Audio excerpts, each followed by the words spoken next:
Welcome to the Tech Blog Writer Podcast, your guide to future tech trends and innovation in a language you understand. Now, over to your host, Neil Hughes. Welcome back to the Tech Blog Writer Podcast. Now, on this daily tech podcast, I often invite people from all over the world to talk about how technology is transforming this tiny world of ours. And we also talk about how old job roles are disappearing, but they're actually being replaced with new positions that are more suited for a new digital era. But what about entire new business types and new leadership styles that are required for them? These are just a couple of reasons why I invited the authors of a new book called So You've Got a Decentralized Autonomous Organization, Management for the 21st Century.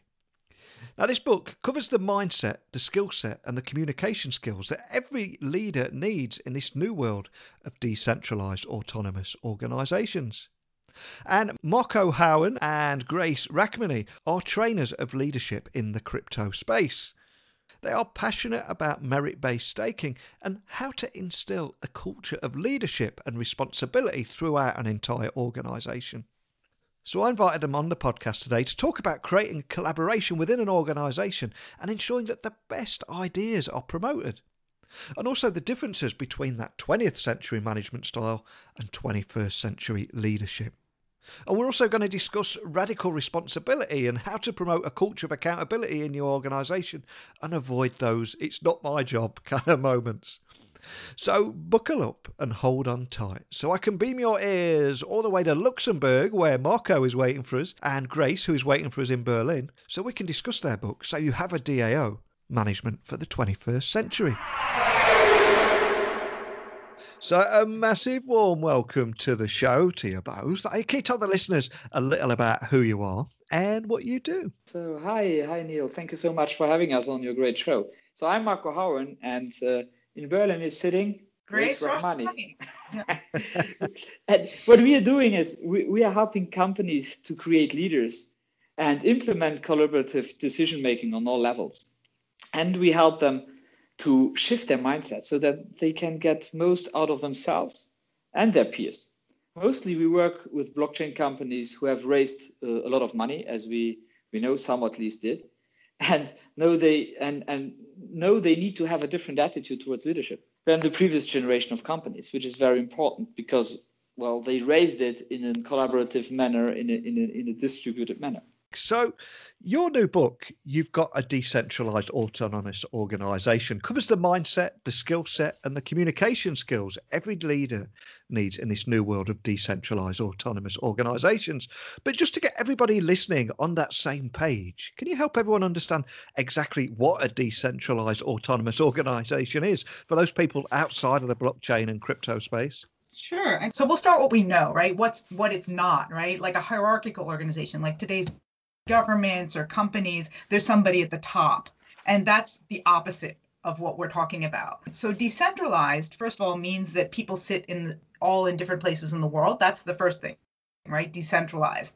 Now you have that already, right? Even Google and Microsoft, which are centralized organizations from a hierarchical management perspective, they already are decentralized, at least in how they have to manage their workforce. Autonomous is a little bit more difficult to understand. It's a newer concept. And autonomous means that any branch of the organization could work independently of another branch. So if you think about the internet, right, if one router or even an entire area or country broke down, the internet doesn't stop. Just shutting down one part of the internet doesn't shut other parts. That's why we say autonomous. So it's decentralized in many areas and each part can operate. We don't have a lot of organizations like that yet today. I mean, it's a bad example, right? But Al-Qaeda is an example.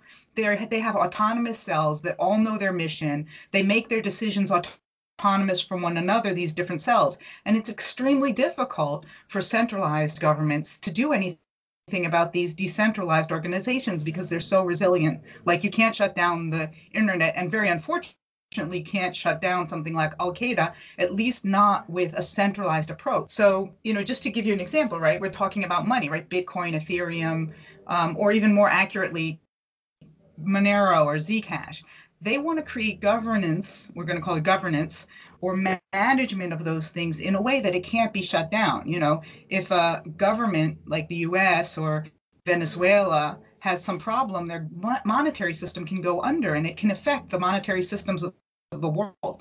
But if you look at Monero and Zcash and Dash, they're looking at how do we govern this in a way that there's no one piece that you could cut off that would be like cutting off the head and that would hurt the whole organization. So that's autonomous. Now, the book is the first of its kind and incredibly exciting what you're doing here. And what I love most about it is how it evolves as time goes on. It's not a one-time deal. But I've got to ask, what was the inspiration behind it and what brought the two of you together to write this book? Well, behind the fact that we were dancing barefoot at 6 o'clock in the morning in a stadium in New York, beside that fact, we saw that the new generation of founders and technologists have inspiring dreams to change society, and they have raised a tremendous amount of money through ICOs to fulfill those dreams. Yet many of them don't have the skill set and mindset to deliver on their vision, or deliver on their dreams. Some of them simply are inexperienced.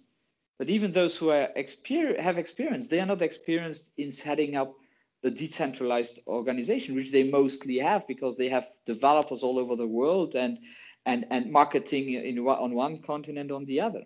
So at this point in human history, we know that centralized and profit-driven economies are no longer sustainable. I think that's the only thing we can get out of the news is today that the environment is on the brink of disaster, and we're not talking about the differences in distribution of wealth, which is just tragic.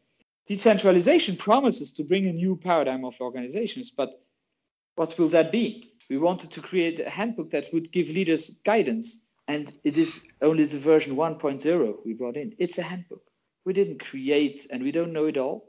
We saw a need in an industry. We saw a need to use an incredible technology, but to bring the mindset to the people that we can fulfill and deliver on the visions. Of course, what I'm curious about is, will version 2.0, will that feature anything about dancing barefoot at 6 a.m. in the morning? Because I think the crypto community needs a bit of that in there, doesn't it? Well, we can write up the story where we met. So that would be an interesting one, but it's not relevant for the change of leadership. So that's why it's not in the book. Well, I do think we need more of a sense of humor in the crypto space. You know, we need to start taking on. It's not, you know, people get so serious, and I think a lot of that is because, you know, like you said, they're quite young managers, and sometimes when you're young, it's a little bit harder for you to admit your humanity and admit, you know, your own mistakes. So I think we could use a little bit more of it, taking it lightheartedly. It would be helpful. Absolutely. But the crypto space is maturing, and it's great to see projects focusing on real world solutions and moving away from future promises. So if we look at the average ICO that has raised the money and focusing on execution and the delivery, what kind of challenges are they typically facing? Honestly, universally, we've seen challenges when it comes to power and decision making. Well, that's everywhere the same inside these organizations. And when it comes to decision making, although many of these founders want to be more collaborative, the centralized way of how the world is organized made them still sign the checks at the end of the day. So de facto, they are the leader and they are not centralized. It's very often difficult to the teams to tell the CEO that they don't agree with their decisions because we are so accustomed to listening to the boss. It's difficult for people in power to give up that power. Typical problems could include teams are taking a very long time to make decisions and end up bogged down in endless debates. People seem to agree on a decision, but then execute something different. Those in power, like the founders, or people who sign up the checks, give some types of autonomy, but keep some kind of control still. And nobody speaks openly about power or money in the organizations. Also, theoretically, the money was even not given to the founders. It was given to the project. But we still have a lot of old mindset when it comes to actually being transparent about budgeting and sharing decisions around money. And then groups go with good ideas or first ideas first. They're not really going deeper into discussion. We totally forget that the process before voting or before taking the decision is at least as important, or if not much more important, than what is, and it is totally neglected today. in a lot of organizations. So like, well, I have an idea, let's just do it. And then afterwards, okay, well, we lost 6 months and we didn't talk it through because somebody had a good idea, but maybe it wasn't. So when we're looking at the 21st century style of leadership, where do you begin to instill that culture of collaboration, leadership and responsibility right through an organization to actually ensure that the best ideas are promoted? So, yeah, I have to give a short answer because it's a short interview, right? But obviously, like, where do you begin, right? You begin with communication. So if you think about how open we are in organizations, right? How many companies would you be able to go to the CEO and say, hey, listen, we created a budget, but then you went around and you moved money from marketing to R&D or the other way around? Like, imagine a culture where you could actually go to the CEO and say to him, listen, you changed your mind and we decided this as a company. That just doesn't happen. We don't confront people about these things. So we say communications, but if you think about just that sentence, criticizing the CEO about how he used the budget, that breaks down into different forms of governance. So, communications is the foundation. And when we go into an organization, we really look at 4 aspects of what we call governance, right? What is governance? The first thing is asking the right question, like how do you frame the question? So you might be asking, how do we make the most profit, which brings us to where we are today, right? That's not a great question because we've destroyed the environment by asking that question. So the first thing is, what question are you asking about defining success for the organization? After you've asked the right questions, then you have to create a discussion. And discussion, this is very difficult for people. How do you listen to many ideas? So again, it comes down to communication. How do you get the best ideas to talk about? And then voting, that's only the third thing, right? You vote on a proposal after you have a proposal. So if you didn't ask the right question, you didn't have the right discussion, voting is kind of meaningless, right? And so that's the third aspect, voting. And then the fourth one is execution. And again, one of the problems that we have in many organizations is that we don't measure along the way our execution. Are we actually getting closer to a solution by taking these actions? So these 4 aspects are what we address in any organization. And you really see in the blockchain space specifically a lot of technology around voting. How do you vote for this? How do you vote for that? Should get one person, one vote. Should there be delegation of voting? But voting only happens after there's a proposal on the table.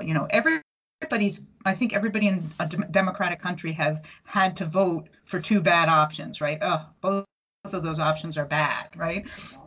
So we need to start looking at how do we get better proposals, not just how do we have good technology for voting. And there is so much hype in this space at the moment. So just to help business leaders that are listening and help them understand just how much of a game changer this kind of technology is and this new style of leadership is, can you tell me more about the biggest differences, let's say, between the 20th century management style and the 21st century method of leadership? Actually, the biggest difference is that you can't people tell anymore what to do. Yeah. All of these road jobs, these like line jobs, they are disappearing. And to lead, you are leading people who are fundamentally creative, creating code, creating marketing campaigns, creating solutions to customers. All this is happening all day. And people complain about millennials and the Generation Z, but actually they are just a symptom of the fact that you need a creative people. It's the project they need is creative people, but you can't order them around like you did before because, well, they're creative. so they will not comply. So the 21st century leadership is about creating leaders on all levels of the organizations rather than having chiefs who are bossed around. So I suppose another question I've got to ask is, how do you promote a culture of accountability too in your organization and avoid those not my job conversations or moments? Yeah, so there's a number of aspects of, why people don't want to take accountability. And again, it's about communication, but, just to oversimplify. But when you comes to get people to take responsibility in communication, the most important thing isn't talking, but listening when people give you feedback. You have to let people know you take their advice seriously. So when people are giving feedback to the boss or feedback around something that they see as a problem in the organization, you don't always have to agree, you don't always have to implement, but you always have to listen. And you have to listen in a way that they feel like they're being heard and that they're not going to get in trouble.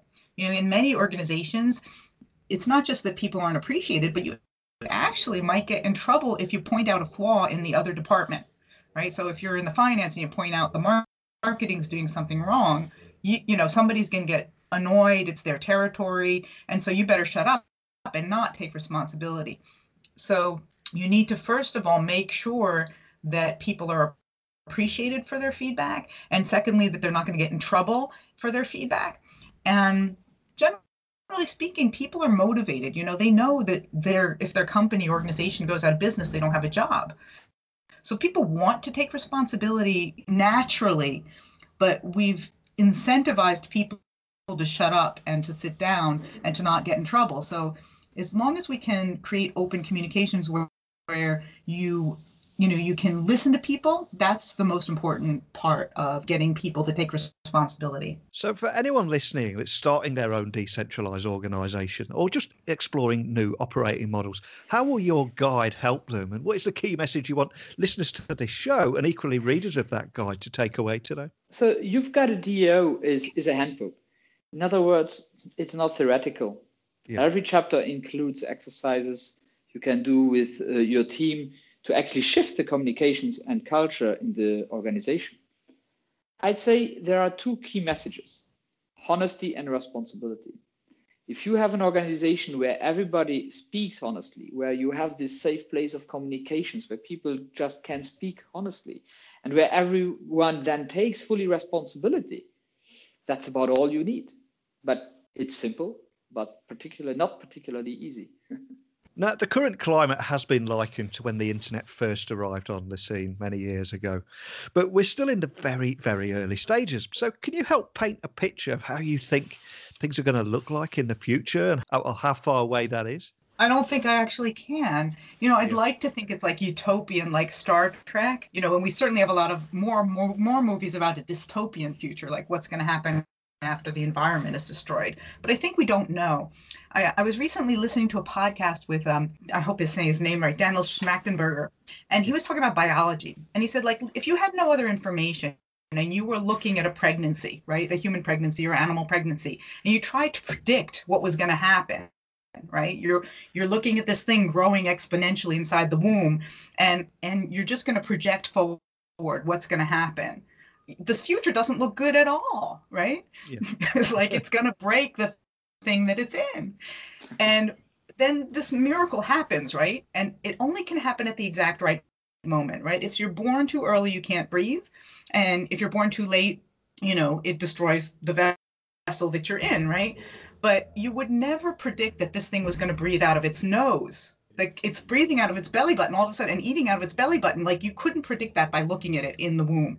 So I think that when people start looking at what's next for, let's call it humanity, our hope is that we'll make a successful transition from this growth stage that capitalism and centralized authority gave us. It's a very wonderful growth stage, but we've outgrown it. We all hope that we'll make a successful transition. We have the technology now, the time is ripe, just like birth. But I think that it would be, a little bit much for me personally to say, what is this new stage going to look like? I think it will be a dramatic change, just like, moving from one evolutionary stage or from being an embryo to being a baby is so different, or a caterpillar to a butterfly. I don't think we can actually predict that. Absolutely. And I'm so relieved that you've said that. I think there's far too many predictions and crystal ball gazers out there online at the moment. So it is incredibly refreshing. but for anyone listening that would like to get their hands on the guide, So You've Got a DAO, what's the best way of doing that? And also, what's the best way of reaching out to you guys if they've got any questions after listening to our conversation today? Yeah, so just you just download it or buy it on Amazon on Kindle, or contact us through DAO-Leadership.com, on our email addresses grace@DAO-Leadership.com and Marco@DAO-Leadership.com. If you want to see us, we happen to be in the DGov conference and Aricon as well. So yeah. We're you can find us live in various places. Excellent.